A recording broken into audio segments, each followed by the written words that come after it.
You are listening to Best in Seattle Real Estate with host Tina Mitchell, MLO 145420. This podcast is for real estate agents. Tina interviews the best of the best agents in the greater Seattle market. Learn strategies and the mindset needed to be your best. If you're looking to take your real estate business to the next level, this show is for you. Welcome to Best in Seattle Real Estate Podcast, sponsored by Hubbard Radio Seattle. I am your host and local mortgage expert, Tina Mitchell. My show is with real estate agents for real estate agents. My lineup is exclusive and reserved for the best of the best in the greater Seattle real estate market based on closed transactions in the last 12 months. If you are a real estate agent looking to level up your game, you are in the right place. My guest today is here to share what he has learned over the years that has taken him to the top in the real estate field. Now in studio, Gordy Marks of RE/MAX. Welcome, Gordy. Thanks for coming back into the studio. Well, thank you, Tina. I appreciate you having me on today.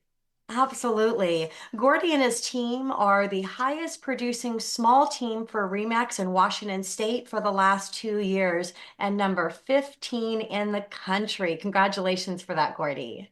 Thank you. Gordy has closed 44 transactions in the last 12 months, and that earns him the title of industry leader. And he is here today to share his secrets to success.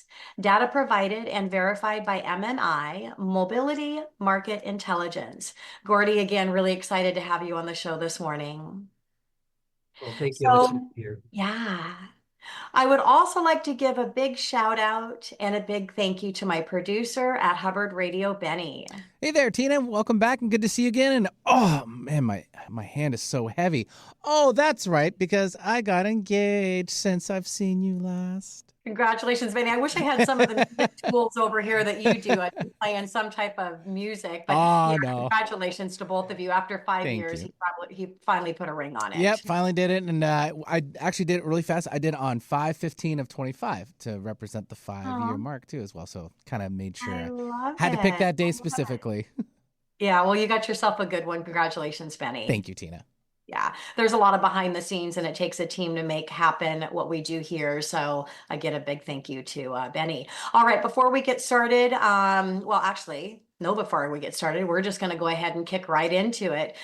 Gordy, with the number of families that you've helped buy and sell real estate, how do you manage a work-life balance? That's a great question, Tina. You know, it's important to me to do that because I have a family of my own, 3 kids at home, and I don't want to miss out on all the growing up years, because I feel like real estate's one of those careers that can take up all of your time if you let it. And while it's really important to me, it's not the most important thing in my life. So I've done a couple things that have really helped. Number one, I do have a small team. And what that does, it allows me to not be the one that is there 24/7. Of course, I'm available for emergencies, and I do work a lot, but I do have break time too. And so we schedule time with our family. We go on trips. I don't feel like our clients suffer because I do have a small team to take up the slack. They're all really good at what they do. So it's not like clients are getting handed off to a brand new agent. I have certain things like, as a family, we sit down to dinner every night and I don't answer the phone during dinner. It's one of those things. Our kids, our boys, they like to eat fast and get back to whatever they're doing, but they have to sit at the table. Kind of my wife's rule is it's family time, at least for 15 or 20 minutes. And I think that's one of the things, we've made mistakes over the years, but that's one of the things we really did right. So, little things like that, just protecting our time as a family. Also work out a lot. And I feel like that helps me to do better for my clients. So there's just a couple things to have that work-life balance and not completely be overtaken by real estate. Yeah, and Gordy, thank you so much for sharing that because I think sometimes people think that real estate is an exception to the rule, and it's not. We're here talking with a producer of 44, helping 44 families in the last 12 months, and his family comes first, and being able to enjoy the time with your family. And I think clients are going to respect the boundaries that you set, and if you don't set boundaries, there is no boundaries. And if you run a high efficient team, your process runs smooth like an assembly line, and you don't have to be there when there's small things that come up that need your attention on an exception basis. You're there to do that. Most of the time things run efficiently and smooth, so you can be in the top 1% in the industry and have a life, a balanced life as well. And I speak from experience as well. 30 years in the mortgage industry, top producer myself, and we've got 2 grandbabies. We babysit them every Friday and Saturday, and out of all of the grandparents, I'm definitely the one that's known that doesn't carry her phone around and have that quiet time. So really important. Thank you for that, Gordy. Nice. So our industry has good and challenging markets for sure. Just like anything else in life, it's balanced. So you have to accept the good and navigate and look at the positive even when there's challenges. So how do you stay positive, Gordy, in a challenged when the market is challenged or you're dealing with personal challenges in your business? Yeah, I mean, there's a couple things, and it's a mindset, I think, more than anything. The mindset that I have taken on is that the market will be up, it'll be down. I need to do a certain amount of transactions every month, and it's not very many compared to the whole. So in the Seattle market, we're going to have 3,000-4,000 sales every month. I only need like 5. Yeah. 4 or 5 is great. I don't need 10. Mhm. And so it's how do I get my 4 or 5 transactions? That's really the focus. And if we're in a slow time, I know, having done this like you for so many years, that a really busy time is just around the corner. So keep on doing what I'm doing, keep on prospecting, keep on meeting with our, top referring clients, the things that bring us business. Don't stop. Don't, just go goof around because it's quiet. But then there is a time to play. I learned a long time ago from one of my mentors that he used to say that when the tide is in, it's time to row your boat. When the tide is out, you go dig clams. So, Love it. there is time to play a little bit and kind of knowing the difference. I think the big thing is to, over the long haul, not give up on our prospecting and the things that have made us successful. And also, I think, Tina, you're a really positive person, so I'm sure you've adopted this mindset, which is be around people that are positive thinkers, Yeah. not a bunch of naysayers, negative Nellies. I just don't have time for that. Complainers, people that are like, woe is me, the interest rates are really high. You know what? The interest rates are higher than they were, but Mhm. people still have to live somewhere. Yes. So there's still going to be a certain amount of transactions, and people like you and me are going to succeed even in a tough market. In fact, we might even do better Yes. in a tough market because we get more market share. Yeah. And I love how you know exactly how many transactions are going on a monthly basis. And I only need this little tiny percentage of that. So having a realization of what's really happening in the market. And yeah, energy is real, Gordy, for sure. And we definitely want to surround ourselves around positive people. Not that we can always be around positive people, but the people that we hang and we are around all the time and we're investing our time in. And the ones that are not, if we can put a little bit of sprinkle of positivity in there, I really believe that we can help people that look at the glass half full to see that there's potential to see that glass, that they can fill that glass up and actually look at it half, or they look at it half empty, that we can sprinkle in some positivity, that they see there's a chance to actually see that that glass can be filled up. And yeah, mindset is really where it's all at. And I like also, just as a reminder to people that are listening to the show today, that when the market is a little bit slower, that really is a benefit for us because it gives us a chance to sharpen our tools, to relook at our marketing, see the strategies that are working, the strategies are not, that really time to maybe focus some more time on our personal growth so that we can take advantage of the opportunity that things aren't quite as busy. So great takeaway, Gordy's, for sure. So coming up next on Best in Seattle Real Estate Podcast, continued conversation with Gordy Marks of RE/MAX.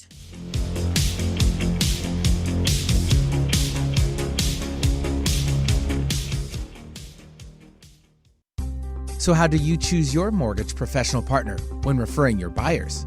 Tina Mitchell, 145-420, is passionate about her career in the mortgage industry because of the challenges her family faced keeping a roof over their heads. She played her violin with her little sister at Pike Place Market as street performers to help their parents pay the bills.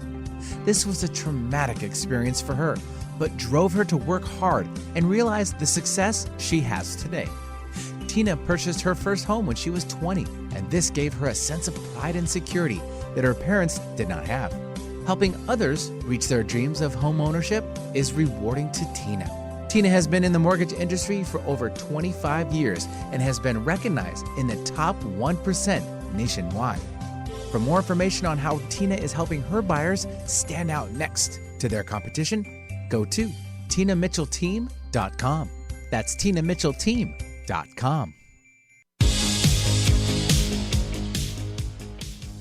Welcome back to Best in Seattle Real Estate Podcast, sponsored by Hubbard Radio Seattle. I am your host and local mortgage expert, Tina Mitchell.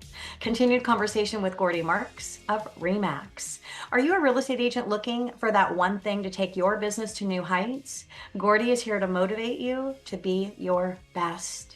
You will learn what he is doing and how you can implement his best practices into your real estate business. Today, Gordy is sharing his strategies and the mindset needed to be the best in the industry. Gordy is here to inspire other real estate agents to level up their real estate business. Gordy, thank you again for being here with me today. No problem. Thanks for having me. All successful people have regular routines to help them at their best and also to help stay positive through the challenging times that definitely visit all of us. So, Gordy, how do you start out your day to maintain your positive mindset? Well, I think really, Tina, my day starts the night before. And what I mean by that is I remember so many times staying up late watching some show or movie and thinking, oh, why did I do that? It wasn't even worth it. And then I get to bed late and wake up tired. What I've done instead is I just go to bed earlier. And, I try to, hit it like 10 o'clock. And, unless there's something special, I'm in bed and I'm asleep like quick. So I try to get some good sleep. I wake up early. I probably wake up between 4:30 and 5. Usually grab a cup of coffee. I do some reading every morning, journaling, something that I started probably 25, 30 years ago, just kind of journaling almost every day. And then when I'm really tired on those days when you just don't quite click, instead of journaling, I'll go back and read some of my old journaling and just see kind of how things have worked out, where something was a stress on my mind and it worked out and it starts me in a real positive way. From there, I usually go work out, try to get a 30 to 45 minute workout in. And then it's, in our house with three teenagers, it's full bore getting them ready for school. And you'd think by the time they're teenagers, they could get themselves ready, but sometimes they need a little kick in the pants. But, I'm to the office pretty much every day by 9 o'clock. I live close to work, so it's easy. And that's kind of how our day starts. Team meeting 9:30 every morning. We know what's going on with every one of our files, Monday through Friday. And that's pretty much it. Yeah, that is great. I believe that how you start and end your day are the bookcases or the book covers and ending to a successful day. And yeah, I like the reflection. I call it my reflection challenge, and I do it right before I go to bed at night. I write down all of my successes for the day, and I write down all of what I thought might have been my challenges. And I go back, and every night I just kind of reflect and look at different entries, because that's where you can really connect your dots. If you have not watched, if you're listening to the show and you have not watched the Steve Jobs commencement speech where he talks about connecting his dots, game changer for me. Because if you go back and you look at all your defining moments in life, every defining moment connects to another defining moment. The key thing is what was your choice in those challenging defining moments, and that choice you made is what's going to lead you to the next one. So being able to have a positive mindset around those challenges and know that every dot is going to connect, good or bad. There's a reason that that those things are visiting us. So I love that, Gordy. And yeah, the team meetings, it's important to have those huddles in the morning and know what's happening with business, and just starting your morning out well, that you feel strong and ready to go for the day. So thank you for sharing your routine, Gordy. Bet. So agents listening to the show today, with the changes around compensation disclosure, some may be having a challenging time in this conversation. So how do you deal with the question, Gordy, around your compensation as a real estate expert? Yeah, compensation is probably the biggest objection from our clients. Excuse me, I've got something caught my throat. Hate it when that happens. I'm so sorry. It's totally. At the most inopportune time. Um, I think the thing that I've worked on over the years, and I had a coach years ago that worked really hard with me on dialogue. And I think knowing your dialogue and believing it in your heart, then you don't have to think about it on the spot. And one of the things that couple things on compensation, I tell people, you can hire somebody that will work for you for cheaper than me. I am not the least expensive option. But hopefully, my goal is always to bring the most value. So I try to get people to focus on what they walk away with, not what they're paying in terms of brokerage fee. We track our numbers every year, list price to sale price. I encourage everybody that's listening to do the same. And you need to track it on transactions when you're helping a seller, and also during that same time period when you're helping a buyer.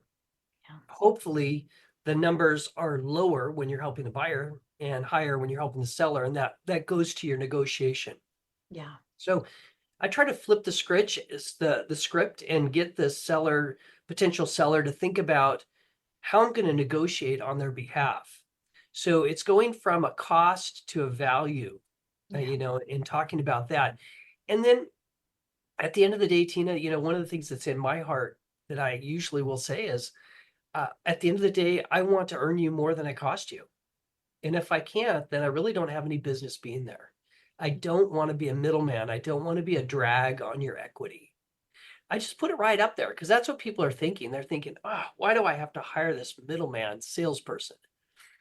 It's like if you were in a lawsuit and it was a big one, Mm-hmm. you want the best attorney. You don't want the cheapest attorney, right?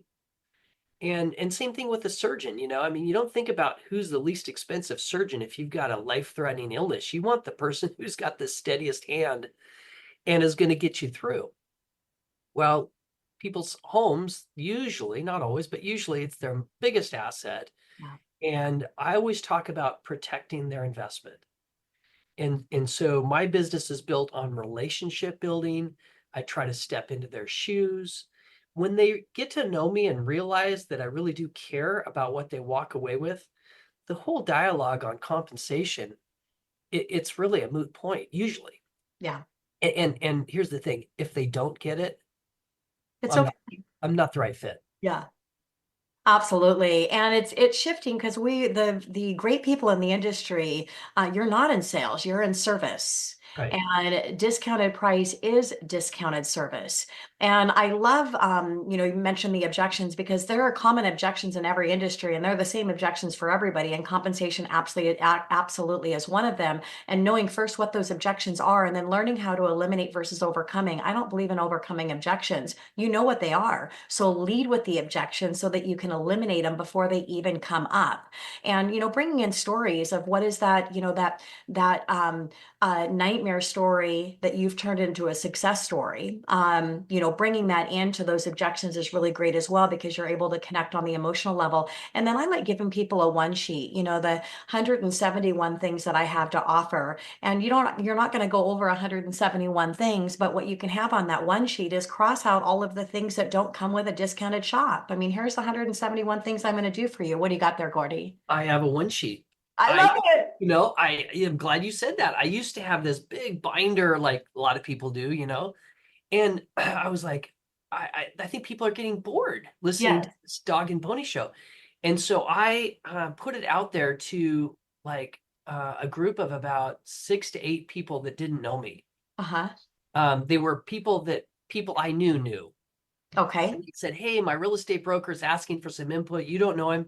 Can you put some input? And the one thing that I got back from these people was there's too much stuff. We don't care about all that. Yeah. And so I came up with my one sheet. So my binder, if you will, that I have now, it's very thin. Yes. It's like 5 pages. Uh-huh. But really, it's all on this one page, like you just said. Yeah. Sorry if this kind of blurred because of my background, but it says at the top, why hire us? Yes. And I'm like, you have 30,000 choices in real estate brokers that you could hire. So, and I say this just like this. I say, if I'm sitting in your shoes, I want to ask, hey, Gordy, why should I hire you? Yes. What is it that you're going to provide that the other 30,000 can't? Yeah. And on this, we have like 5 things that and they're all focused on money, on not what it's going to cost, but what it's going to return. Yes. So everybody needs to have a one pager, a why hire us. Yeah. And I mean, you can have a page on your background, one page, or more than one page. People don't give a crap about, the thousands of houses you may or may not have sold. You can have a one page on Meet the Team. Yes. But it's got to be brief. Yeah. You're going to lose their interest, and you can have one page on testimonials. Don't give 100 testimonials. Exactly. You lose them. Yeah. And then at the end, it's an assumptive close. Are you ready? Yeah. Are you ready? And I have a question that I roll out, and I don't mind sharing this with your listeners. Ready. The question I have is, Joe and Betty, after meeting with me, do you have any doubts that I have the skill and ability to meet your goals and get the job done? Yeah, I love that. And then I just shut up. And usually they say no. Yeah. And then I'm like, are you ready to get started? Yeah. They may have 2 or 3 other interviews set up with other agents. And I'm like, well, do you really want to go through this 3 more times? Or are you ready to get started? Yeah. I love that. And I love the probing question, and then just be quiet. Sometimes majority of people have an issue with silence. And I think silence is the beauty of any success in an ending conversation. It's just let them think. So a lot of times when you give you that silence, you'll actually see people looking up, and they're actually thinking about that question because you just asked it to them, and then do the assumption close. Great advice, Gordy, for real estate agents that are listening today that want to take their business to the next level. All right, last question I have for you before we wrap up our conversation this morning. What is the biggest mistake that you see other real estate agent professionals making? Is an easy one. The biggest mistake I've seen over the years is agents who try to do everything themselves. They try to wear all the hats, and they don't hire an assistant, transaction coordinator, whatever you want to call that person. It's the person that's going to take care of the details. If you're good at selling, you're good at relationships, I guarantee you're not good at the details. We're just not. I mean, we have certain gifting. If you're good at the details, you're probably not good at selling. It's just they're opposites, right? So, and then we hire people that are like us because we like to be around them, and that's not what you want to hire. Somebody with the opposite skills, and don't be what I call a lone soldier. Now, I haven't tried to be a huge team of like 10 people. I have nothing against that, except I do think that clients tend to feel handed off. Yes. So specialization is good to a degree, but not to the degree of where people feel handed off and and where they don't know who their point of contact is. So, but I think the biggest mistake is just trying to wear too many hats. Agents don't want to spend the money. They're worried about having an employee. You got to get over it. Yeah. And So great advice. And I would say the same thing as well. One of my core practices, embrace your strengths and highlight your weaknesses. And you just brought me back in the day before COVID. I used to do with Coffee with the Superstar, remember? And I'd come by your office and I interviewed you, best of the best in the industry, just like what we're doing here. But I'd come in and visit. And I remember sitting down with you and you didn't say it. I was hoping you weren't going to say it here so I could actually say it and let you know that I remember you saying it. You had said, and I've never forgot it, and it's in my dialogue all the time now, that if you do not have an assistant, you are an assistant. you are your assistant. Everybody has an assistant. It just depends on if it's looking in the mirror. Yeah.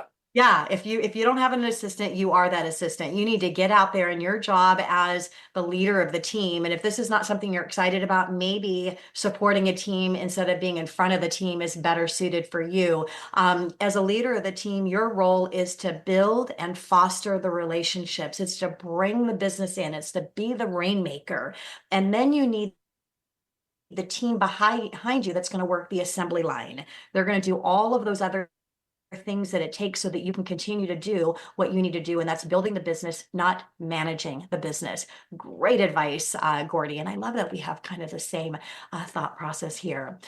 All right. So Gordy, thank you again for being on my show today. I've had you in a few times, and I really, really, really appreciate your time and your expertise and the inspiration and motivation to other real estate agents that are listening to the show today. Awesome. Thank you, Tina. To watch my video recording with Gordy or other industry leaders in the real estate space, you can go to bestinseattlerealestate.com, or of course, you can catch it on our YouTube channel or on all podcast channels. Tina Mitchell, your host and local mortgage expert, making a difference in our industry, one interview at a time. Until next time. Tina Mitchell, MLO 145420, is a licensed loan originator with Highlands Residential Mortgage Limited. The views expressed by the speakers on the preceding program are those of the speakers and do not necessarily reflect the views of Highlands Residential Mortgage Limited, nor are they necessarily endorsed by Highlands Residential Mortgage Limited.